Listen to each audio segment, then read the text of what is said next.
So recently I had the privilege of talking to an exceptional coach who writes and trains and consults around the world. And he, like many people, when he heard a bit about what we do, said, you're talking to quite a skeptic here. And I always get quite excited when I'm talking to skeptics because I think, how are you thinking about this, that you're skeptical? I'm really interested.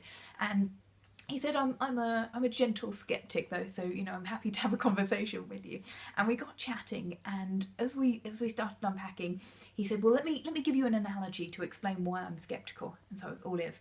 The analogy he gave was, if he were going to teach someone to drive, he'd get them in the car, take them out in the car, and then if he were to pull over to the side of the road and lift up the bonnet of the car and say, what do you know about the combustion engine?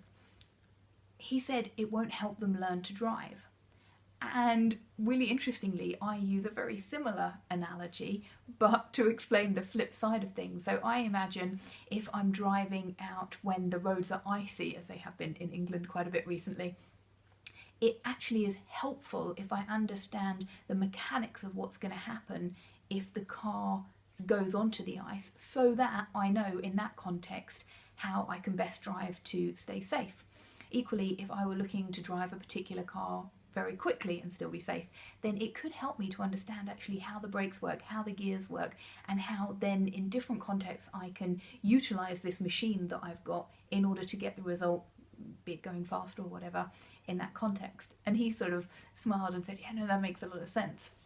And as we started unpacking a bit more about why he was actually skeptical about neuroscience, it's not neuroscience itself that he's skeptical about, and nor has it been for anyone else that I've come into contact with.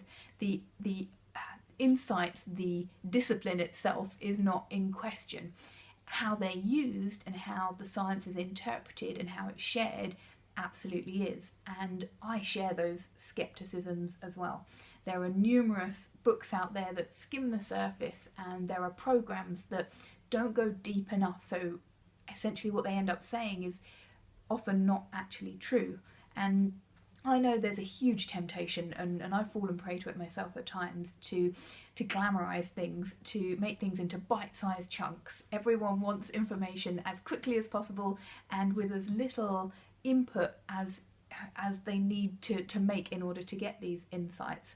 But the challenge with that, especially when we're talking about something as complex as the brain and neuroscience, is that when you do chunk it right up to the very surface, is often you're not capturing what's really useful and really important, and it can end up being just plain incorrect. So with many disciplines, and I can certainly attest to neuroscience being one of them, actually investing the time to go deeper and pull apart the research and the insights, so that then you can join up your thinking and have overall a much deeper, more thorough understanding is far more rewarding. So from a logical perspective, I've not met anyone that objects to utilising neuroscience to understand more of how we work, so that we can work better and be more fulfilled and more effective in the work and the relations that we have.